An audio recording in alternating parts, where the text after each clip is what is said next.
क्या आपने अमेरिका के नए F-47 फाइटर जेट के बारे में सुना है?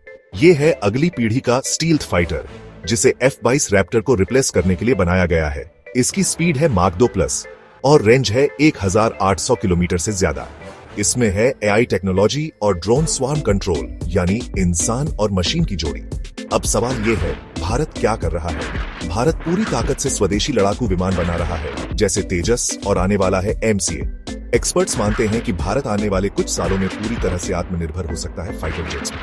अमेरिका की टेक्नोलॉजी तेज है, लेकिन भारत का प्लान साफ है। आत्मनिर्भर बनो, ताकतवर बनो। क्या भारत F-47 को टक्कर दे पाएगा? कमेंट में बताओ।